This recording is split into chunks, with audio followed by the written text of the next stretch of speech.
Dear brothers and sisters in Islam and humanity, Assal-mo-alaikum wa rahmatullahi wa barakatuh. May the peace, the mercy and the blessings of Allah subhanahu wa ta'ala be on all of you. Welcome to the show, Ramadan, a date with Dr. Zakir. I'm your host, Yusuf Chambers, and today we're discussing the topic Ramadan, the month of self-improvement, and Islaah. Part 4. Dr. Zakir, Assal-mo-alaikum. Wa alaikum assalam wa rahmatullahi wa barakatuh. So, Dr. Zakir, the first question I'd like to draw your attention to is regarding the use of the right hand over the left, which I understand is a sunnah. Inshallah, you're going to explain that. Can you explain why the right hand is preferred in such things as eating, greeting, and other things, and the left is not preferred at all? Alhamdulillah. Wassalatu wassalam. Ala Rasulillah. Wa ala ali wa sahbihi ajmain. Amma ba'd. A'udhu billahi minash shaitanir rajim. Bismillahir rahmanir rahim. Rabbi shrah li sadri. Wa yassir li amri. Wahlul 'uqdatam min lisani yafqahu qawli. As far as right hand being preferred, in Islam, the things which are honorable, the things which are mustahab, the things which get blessings, the things which are good, are supposed to be done with the right hand. And the others, like cleaning, etc., are supposed to be done with the left hand. And according to the sunnah of the Prophet ﷺ, we have to eat with the right hand, we have to drink with the right hand, we have to shake hands with the right hand. And a person, when he wears a garment, he should wear the right hand side first. If he's wearing a shirt, it should be right hand first. If he's wearing a trouser, then right leg first. If he's wearing a footwear, again the right leg first.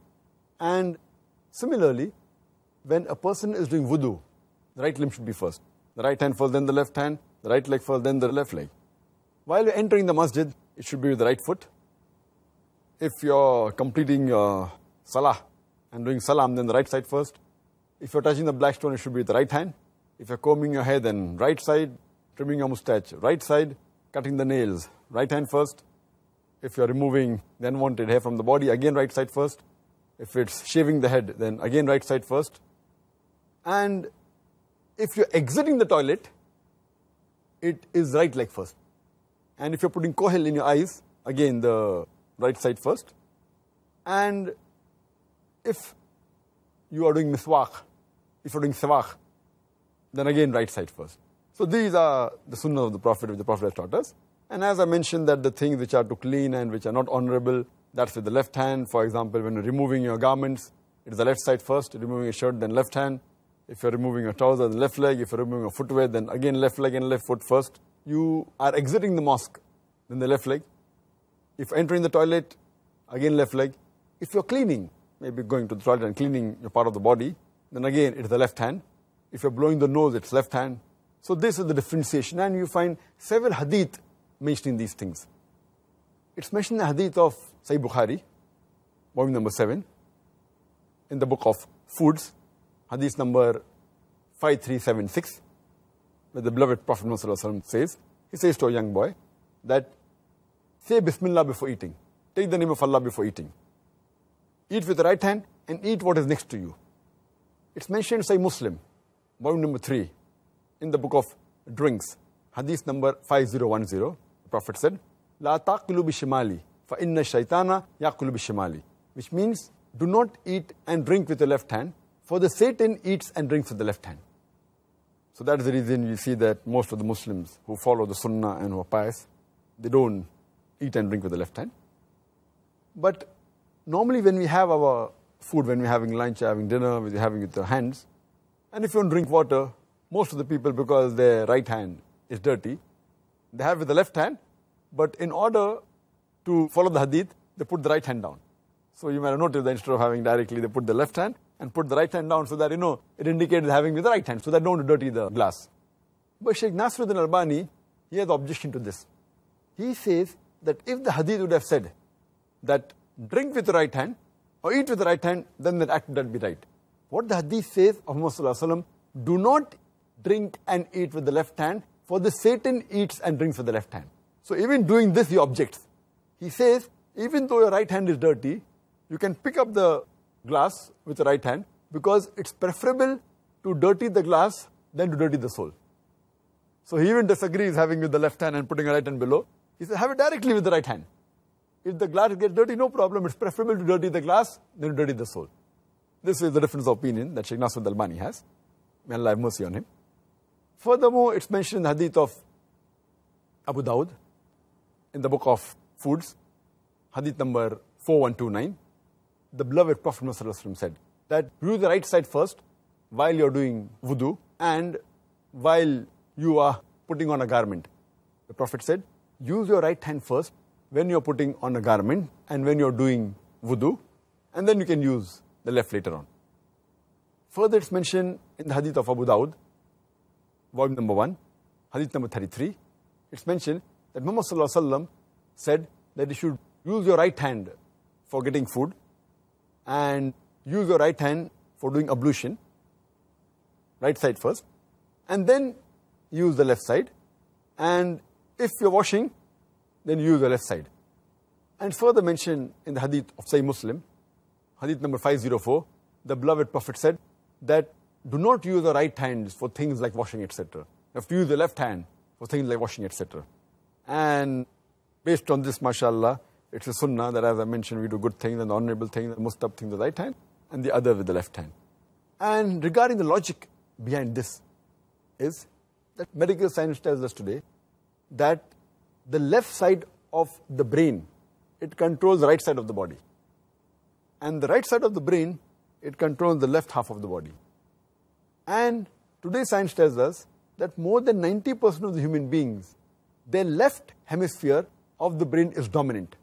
That's the reason more than 90% of the human beings, they are righty, where the left side of the brain is dominant. So most of the things that people do, whether Muslim or non-Muslim, they use the right side. But Islam encourages us for doing the good things with the right hand, and the things which are cleaning, etc., use the left side. And the reason is that normally most of the people use only left hemisphere of the brain because they're righty. But Islam encourages us to use right hand, right side of the body for the good things, but even tells us to use the left side for doing things which are not honorable, for things which are opposite. So here, a human being, besides doing things, the good things right hand, he is forced to use his left side. For example, while exiting the mosque, you have to exit with the left foot. For entering the toilet, you have to enter with the left foot. So here, we make a conscious effort. For example, removing the garment. Normally, people use the right hand, they put the garment with the right hand and they remove with the right side. This is a normal habit. So here, we deliberately, consciously use the left side for removing the garment, left side for removing the footwear. So here, we are even utilizing the other part of the brain, though less than the right side. So it gives a good exercise to the brain, and it is much more better for the brain. So scientifically also, it's better, what the Prophet said. More things we do with the right hand, but we consciously do certain things with the left hand. So that is a good nourishment and exercise for the brain. Yet again, a demonstration of the balance in Islam. Alhamdulillah. Next question. What is the ruling for drinking whilst a person may be standing in Islam? There are no less than 6 hadith, only in Sahih Muslim, which forbid a Muslim from drinking while standing. Our beloved Prophet ﷺ said, it's mentioned in Sahih Muslim, volume number 3, in the book of drinks, hadith number 5017. The Prophet disapproved drinking while standing. Sahih Muslim, volume number 3, book of drinks, hadith number 5018. The Prophet forbade a person from drinking while he's standing. It's further mentioned in Sahih Muslim, volume number 3, in the book of drinks, hadith number 5020. The Prophet warned from drinking while standing. It's also mentioned in Sahih Muslim, volume number 3, in the book of drinks, hadith number 5022. The beloved Prophet said, none shall drink while standing. So all these hadith that disapprove of a person from drinking while standing. Immediately the next 5 hadith, Sahih Muslim, volume number 3, book of drinks, hadith number 5023 to 5027. The next 5 hadith say that the Prophet drank Zamzam water while standing. And also mentioned in Sahih Bukhari, volume number 2, in the book of Hajj, hadith number 1637, the beloved Prophet Muhammad, it says that he drank Zamzam water while standing. So based on these hadith, all the scholars agree that drinking while sitting is mustahab. And you can stand and drink only when you have Zamzam water. This is what some of the scholars, they have given the ruling. But there are various other hadith which also show that besides Zamzam water, the Prophet even drank the normal water while standing. It's mentioned in Sahih Bukhari, volume number 7, in the book of drinks, hadith number 5615. It says that Hazrat Ali, may Allah be pleased with him, he walked towards the courtyard of a mosque and he drank water while standing. And he said, I know that many people think it is disapproved, it's makruh, it's disliked for a person to drink while standing, but I've seen the Prophet drink while standing the way I'm drinking now. And further it's mentioned in the hadith of Musnad Ahmad, volume number 1, hadith number 797, which says that Hazrat Ali, may Allah be pleased with him, that once he was drinking while standing and the people looked at him and they stared at him and he said that, why are you looking at me? I'm doing what the Prophet did. I drink while standing because I've seen the Prophet drink while standing. I also sit while drinking because I've seen the Prophet sit and drink. And it's mentioned in the hadith of Tirmidhi, hadith number 1881, that Ibn Umar, may Allah be pleased with him, he said that he, along with the Prophet, in the company of the Prophet, he many a time used to eat while walking and to drink while standing. So based on these hadith, we come to know, the majority of the scholars, they agree that sitting and drinking is mustahab, is the act which is preferred because it is a commandment of the Prophet. As I mentioned earlier, whenever a commandment and action of the Prophet contradicts, the commandment carries more weight, because commandment is the normal ruling. An action, maybe there was a requirement, it was urgency, whatever it is. So the mustahab is to sit and drink.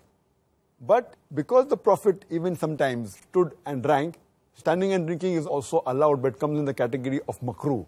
That is, it is detestable, you will not get any punishment, but you can stand and drink because the Prophet also stood and drank. So as I mentioned earlier, that it was a need. Therefore, standing and drinking is not haram. Some people have misconception that standing and drinking is haram. So it's not haram, it's makruh. It's preferred to sit and drink. Can you, Doctor, furthermore to your last answer, can you now sum up the etiquettes of drinking? As far as the sunnah and the etiquettes of drinking are concerned, number 1 is you should say Bismillah before drinking. You should drink with right hand. You should sit while drinking. Number 4, you should drink water in 3 gulps or more. Should not have it in 1 gulp finishing. Number 5, after finishing drinking, you should praise Allah, say Alhamdulillah. Number 6 is that if someone is serving drinks to other people, if there are a group of people or there are guests coming, he should have the last drink. Number 7, he should start serving from the right hand side. Number 8, a person should not drink from the pitcher. He should pour it into a cup or a glass and then have it. All these are hygienic. Normally when you have from the pitcher, then it's preferable to have it in the glass and leave the complete water clean. And the last is, and the 9th one is, that you should not drink in a gold or a silver vessel. So these are the etiquettes and the sunnah of drinking water. Jazakallah khair for the answers. And Dr. Zakir, we arrived at the last question for today in the interview phase, and it's quite a straightforward and simple one. You do hear many Muslims pronounce Bismillahir Rahmanir Rahim before they eat. Is this a sunnah? As far as my knowledge goes, I have not heard of any Sahih Hadith. I have not come across any Sahih Hadith, any authentic Hadith in which the Prophet said that before eating you have to say Bismillahir Rahmanir Rahim, or the Prophet said Bismillahir Rahmanir Rahim before eating. In fact, all the Hadith that I know, he only said Bismillah. And even if you read the Hadith of Sahih Bukhari, volume number 7, in the book of foods, Hadith number 5376, the Prophet says to a young boy that before eating, say the name of Allah, say Bismillah, and eat with the right hand and eat what is close to you. even the hadith of Hazrat Aisha, may Allah be pleased with her, it's mentioned in Sunan Abu Dawud, volume number 3, in the book of foods, hadith number 3758. Hazrat Aisha, may Allah be pleased with her, the al-Mu'mineen, may Allah be pleased with her, she said that when you eat, you should say Bismillah in the name of Allah. And if you forget to say Bismillah before eating, then whenever you remember, say Bismillah wa awwalu wa akhiru, which means that in the name of Allah in the beginning and in the name of Allah towards the end. So this is the teaching of the Prophet ﷺ. But unfortunately people, because of lack of knowledge, they say Bismillah ar-Rahman ar-Rahim, in the name of Allah, most gracious, most merciful. And when I reminded one of the brothers that, Bismillah is the right, authentic, what's the harm? Bismillah ar-Rahman is more.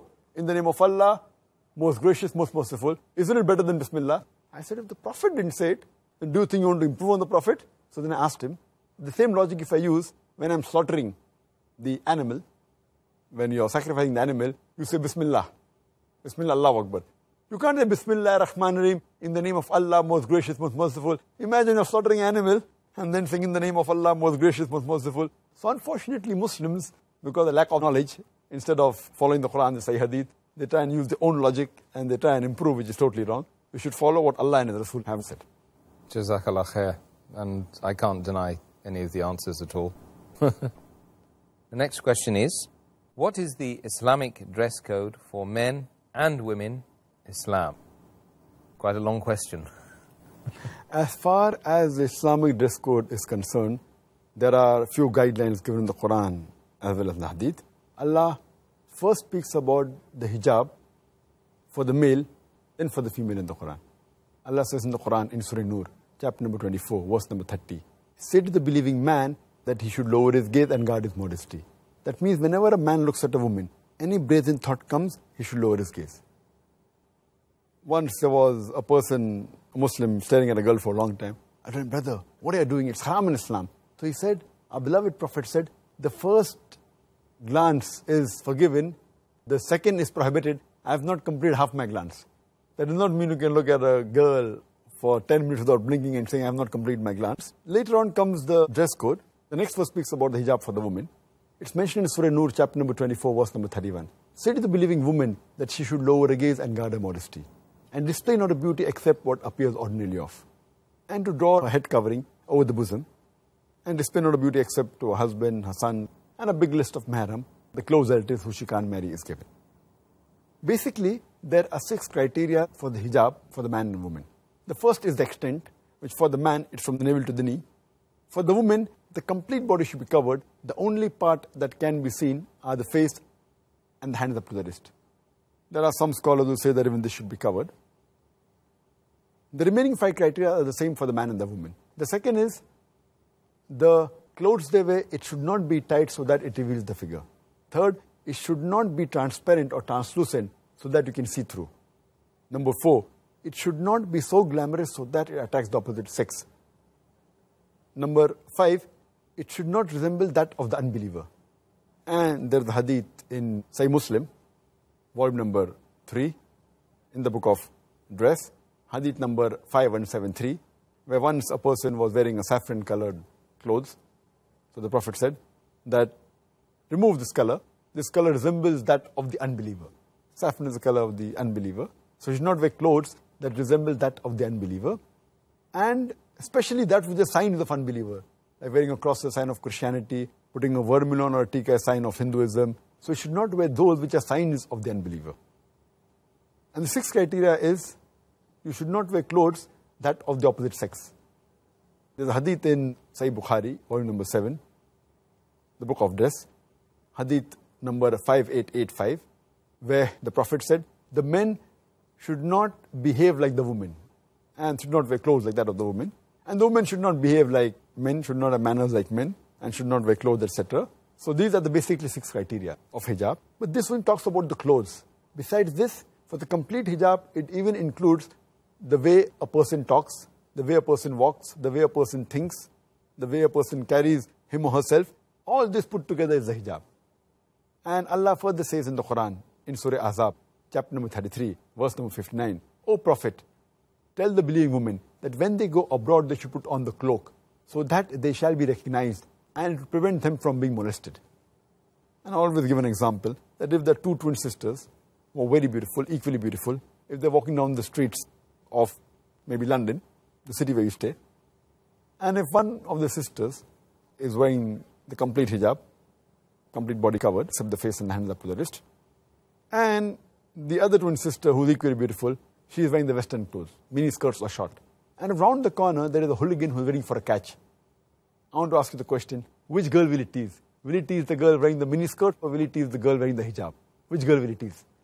Ooh, definitely the one with the mini skirt. That's right. So Quran rightly says that hijab has been prescribed for the woman so that it will prevent them from being molested. So these are the basic 6 criteria for hijab. And furthermore, there are other rulings about clothes, etc. As far as the gender clothes are concerned. For the men, our beloved Prophet said that gold and silk are prohibited. It's mentioned in Sunan Nisai, Book of Zinat, chapter number 40, hadith number 5147, where the beloved Prophet said, 2 things, gold and silk are forbidden for the males of my ummah, but they're permissible for the females. Furthermore, you get guidance from the hadith that the trouser, the lower garment, should be above the ankle. It should not be below the ankle. And it's mentioned in the hadith of Sahih Bukhari, volume number 7, Book of Dress, hadith number 5787.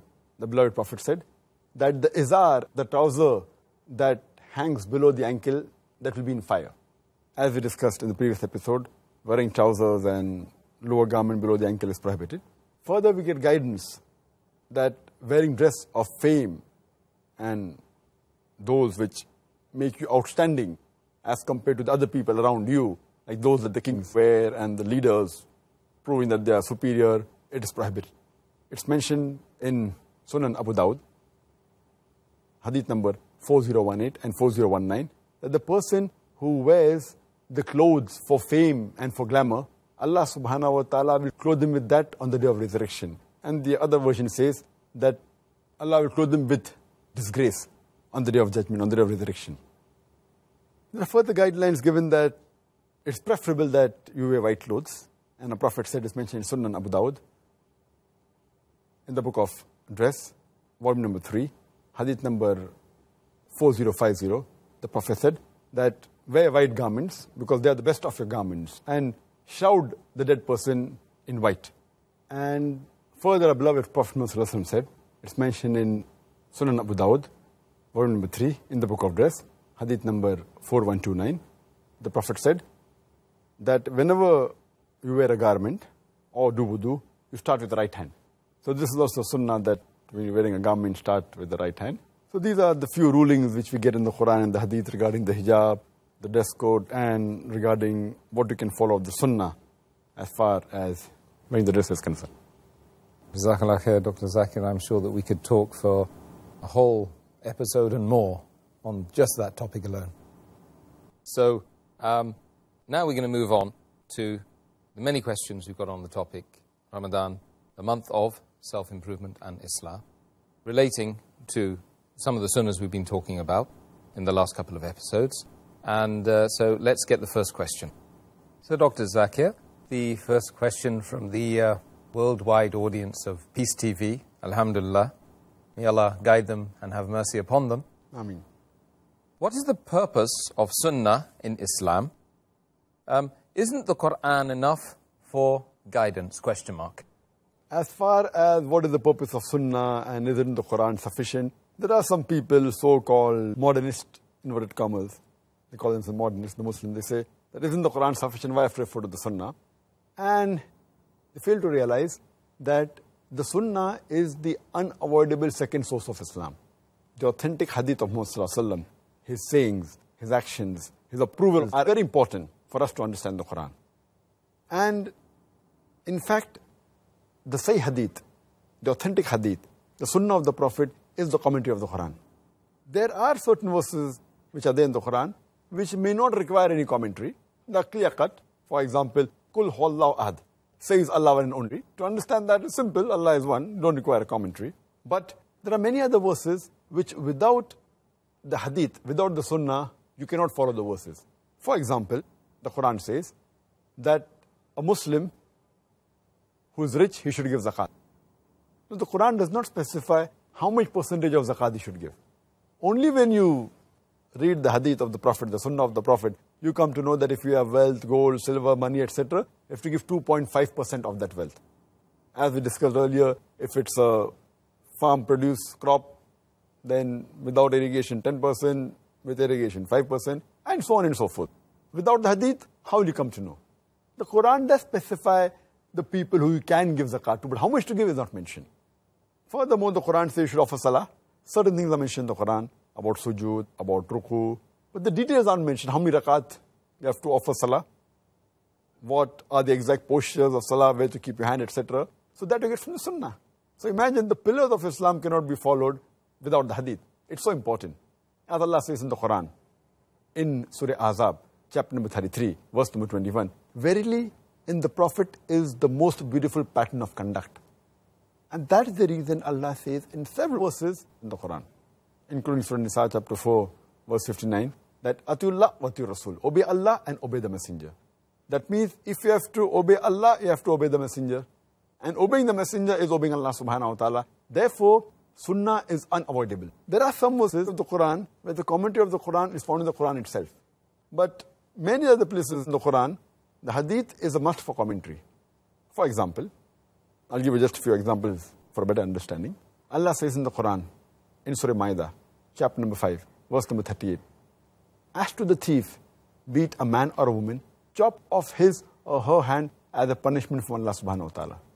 So that means anyone who robs anything, anyone who steals anything, according to the Quran, has to chop off hands.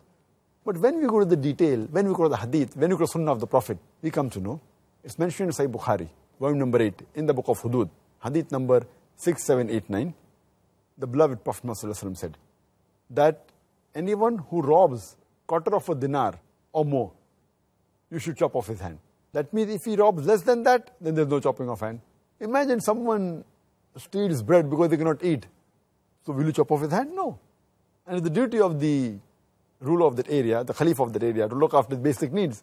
But someone robs for his pleasure, etc., then it's haram. Chopping is a must. Secondly, where will you chop his hands from? You get from the hadith. The Prophet said, you come from hadith, from the wrist. Others people may think you can chop from the fingers, you can chop from the elbow, you can chop from the upper arm. Where do you chop from? From the hadith you come to know it's from the wrist. There are several such examples in the Quran a person can give where sunnah is a must. For example, Allah says in the Quran, in Surah Nisa, chapter number 4, verse number 101, when you travel through the earth, there is no blame on you if you shorten your prayers, for fear of the unbelievers that they will attack you, for the unbelievers to you are an avowed enemy. Now here the Quran clearly says that you can shorten your prayer when you're traveling, for the fear of the unbelievers, that they may harm you, etc. There's a hadith which is mentioned in Sahih Muslim, volume number 1, hadith number 1461, where one of the Sahaba, he asked Hazrat Umar, may Allah be pleased with him, that the Quranic verse says that when you travel, you can shorten your prayers for the fear of the enemy. But now there is no fear of enemy, so why should we shorten it now? So Hazrat Umar, may Allah be pleased with him, he replies, I asked the same question to the Messenger of Allah, and he said, this is charity for you. So accept the charity of Allah. That means whenever you travel, irrespective you have the fear of the enemy or not, fear of the unbeliever or not, yet you can shorten. If the hadith wasn't there, the Quranic verse only gives one type of reason, but you can get the commentary in the hadith. So from the hadith you come to know that whenever you travel, and then what's the distance? Then again you come to know the hadith. It is approximately more than 80 kilometers. You get that what is the distance where a person is called as a traveler. Then again you get the details in the hadith. So from the hadith you come to know that whenever you travel more than 80 kilometers, then you call a traveler and you can shorten your prayers. And you should shorten because that's a gift from Allah subhanahu wa ta'ala. It's a charity from Allah subhanahu wa ta'ala. You can go on and on giving examples, but I'll just give one more example. Allah says in the Quran, in Surah Anam, chapter number 6, verse number 145, that I have only been prohibited to eat those foods which are mentioned in the Quran. And the verse continues, that حُرِّمَتْ عَلَيْكُمُ الْمَيْتُةُ وَالدَّمُ وَلَحْمُ الْخِنْزِيرِ وَمَا أُهِلَّ لِغَيْرِ اللَّهِ بِهِ, which means that forbidden for you for food are dead meat, blood, the flesh of swine, and any food on which any name besides Allah's name is taken. So by this verse you come to know that only these 4 types of food are prohibited. All the others you can have. But for details when you go to the hadith, There are several hadith which say that even other types of foods are prohibited. For example, it's mentioned in Sahih Muslim, volume number 3, hadith number 4752. The beloved Prophet Muhammad said that forbidden for you to eat are the birds of prey. Those birds which have got talons, which have got claws. So these birds are prohibited, which is not mentioned in the Quran, it's mentioned in the hadith. There are several hadith mentioning Sahih Muslim and Sahih Bukhari that forbidden for food are the animals which attack others, which are carnivorous animals, meat-eating animals like tiger, leopard, cheetah, lion, etc. It's mentioned in Sahih Bukhari in the book of slaughtering, hadith number 5528. The beloved Prophet Muhammad said that forbidden for you to eat is the meat of the donkey.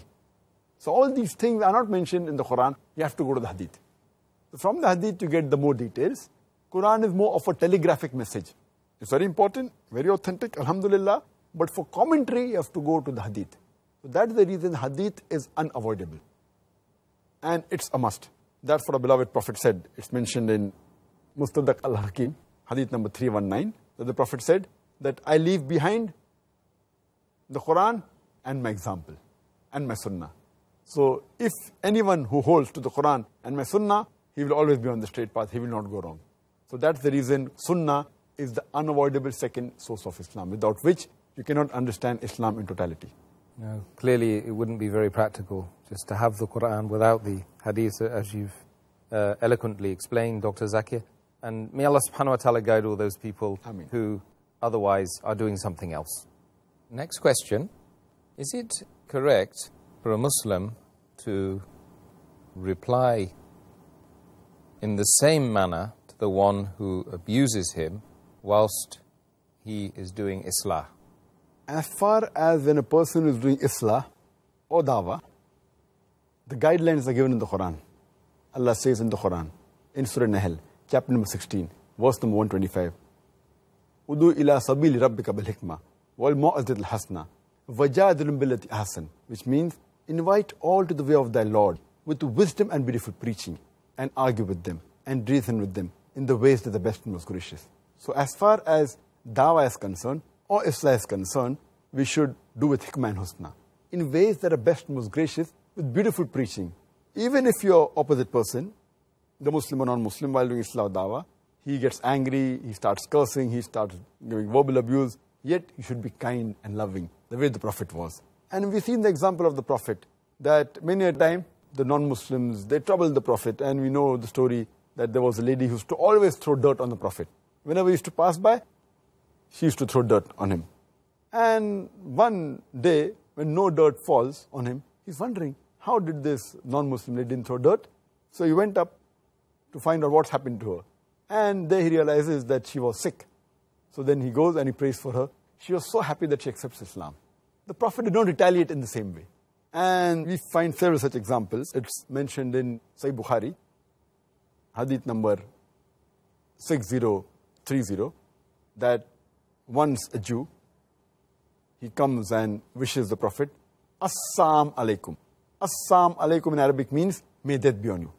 And the Prophet replies back, on you too.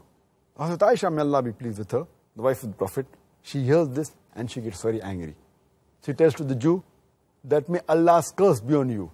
May the wrath of Allah be on you. And she starts getting angry. So the Prophet tells to her that you should be calm, you should be humble, you should not get angry. So Hazrat Aisha, may Allah be pleased with her, she replies that, did you hear what they told you? So the Prophet replies, did you hear what I replied to them?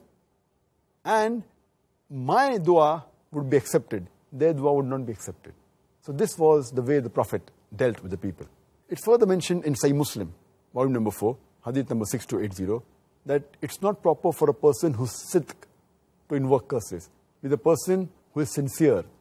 That means it's not right for a believer, a believing Muslim, to invoke curses on others, invoke and speak rudely and verbal abuses, etc. And it's mentioned in the hadith of Tirmidhi, hadith number 2019, that a believer should not invoke curses.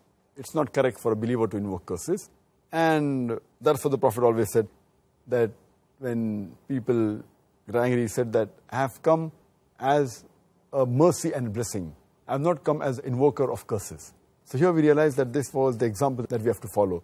And as Allah says in the Quran in Surah Ahzab chapter 33, verse number 21, that verily in the Prophet is the most beautiful pattern of conduct. So while doing dawah, while doing Islaah, we should never get angry, we should not retaliate, we should win them over. Winning over is much better than rather than retaliating. You have to be kind, soft and merciful. Jazakallah khair for the answer.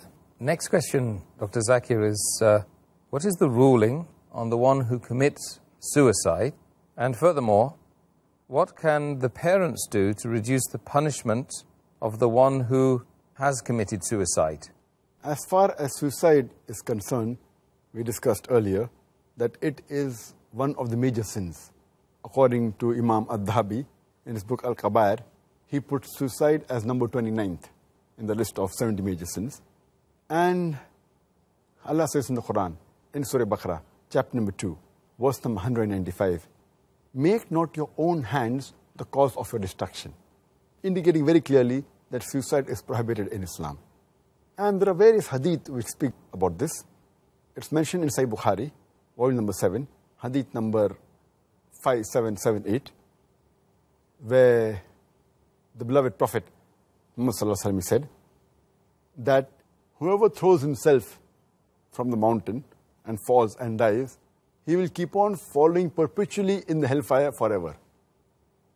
And if a person drinks poison and dies, he will keep on in the hell, have a bottle of poison and keep on drinking it and keep on dying in the hell. And if someone stabs himself, then in the hellfire, he'll keep on stabbing himself forever. And again, Allah's Messenger repeats the message in Sahih Bukhari, volume number 8, hadith number 6047, where the beloved Prophet ﷺ said that if a person commits suicide and kills himself, in the hellfire, he'll keep on doing that same act. He'll be found in the same way in the hell. The same way he killed himself, he will have the same action done in the hell. And the beloved Prophet ﷺ said, it's mentioned in Sahih Bukhari, volume number 4, hadith number 3463, that there was a person who had a wound and it was paining him too much. He was impatient. So he takes a knife and he cuts his hand and then he bleeds to death. And the Prophet, he says that because he was impatient and he killed himself, he will not enter paradise. And a similar hadith is mentioned in Sahih Muslim, volume number 2, in the book of Salah, hadith number 2133, that a person was brought to the Prophet who had killed himself with a broad-headed spear. And he had committed suicide. He was brought to the Prophet. So the Prophet did not read his Janazah Salah. From here we come to know that it is a major sin. But that doesn't mean, when we come to know further, we come to know that the other Sahabas did read the Janazah Salah. It doesn't mean that if a person who commits suicide has done shirk. It's not the biggest sin in Islam. It is a major sin. It is a big sin. But it does not tantamount to kufr. And if Allah wishes and pleases, He may forgive him. As Allah says in the Quran in Surah Nisa, chapter 4, verse 48, and Surah Nisa, chapter 4, verse 116, if Allah pleases, He may forgive any sin. But the sin of shirk, He'll never forgive. So that is the reason, in such cases, when a person who commits suicide, it's a major sin, every Muslim should be discouraged. But if he does that, the other Muslims, they should pray for him. Pray for his maghfirah, ask for forgiveness. And similarly, as the question was, what should the parents do of a person who has committed suicide? So the parents should pray to Allah subhanahu wa ta'ala to forgive their child if he has committed suicide. And inshallah, Allah is Rahman ar-Rahim. And if Allah pleases, He may forgive. Jazakallah khair for the answer. And may Allah subhanahu wa ta'ala forgive any of those people that have wrongfully killed themselves like this. The last question from our viewers today is, some people think it's not obligatory to enjoin what is good and forbid what is evil. They quote the verse from Surah Al-Ma'idah, Surah 5, verse 105, O you who believe, guard your own souls. If you follow the right guidance, no hurt can come to you for those who are in error. To support their claim, is it the right interpretation or not? As far as the interpretation of this verse of the Quran is concerned, this verse says that, O you believe, no harm will come to you if you follow the right guidance.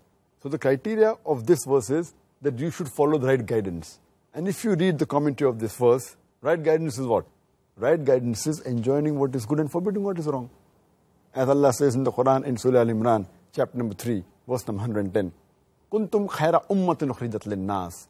O ye Muslims, ye are the best of people evolved for mankind. Enjoining what is good and forbidding what is wrong. Ta'miruna bil ma'rufi wa tanhauna 'anil munkar wa tu'minuna billah. Enjoining what is good and forbidding what is wrong and believing in Allah.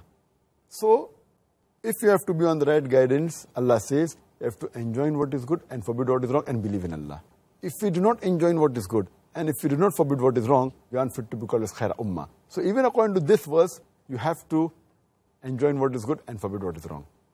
And the criteria for any Muslim to go to Jannah are given in Surah Al-Asr, chapter number 103, verse number 1 to 3, which says, Wal Asr, Innal insana lafi khusr, illa lazin amanu, wa amilu salihati, wa tawasaw bil haqq wa tawasaw bil sabr. By the token of time, man is verily in a state of loss, except those who have faith, those who have righteous deeds, those who exhort people to truth, and those who exhort people to patience and perseverance. For any human being to go to Jannah, he requires 4 things. That Iman, number 1, righteous deeds. Number 2, number 3, watawasaw bil haqq, exhorting people to truth. And number 4, exhorting people to patience and perseverance. If any one of these 4 is missing, you shall not enter Jannah. You may be a very good Muslim, you may be offering salah, you may have gone for hajj, you may be paying zakat, but if you don't do dawah, if you don't enjoin what is good and forbid what is wrong, you will not go to Jannah. If Allah wants to forgive you and put you in Jannah, that's a different question, that's His prerogative. As Allah says in Surah Nisa chapter 4 verse 48 and Surah Nisa chapter 4 verse 116, if He wishes, He may forgive any sin, but the sin of shirk He'll not forgive.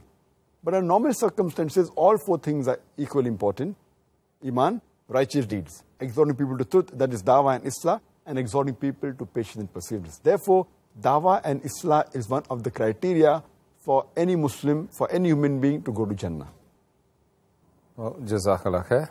Once again, Dr. Zakir, we've come to the end of the show. And I would ask all of those brothers and sisters who are watching to tune in at the same time tomorrow, when we will be discussing a very important topic of dawah to non-Muslims, inshallah. Assal-mo-alaikum.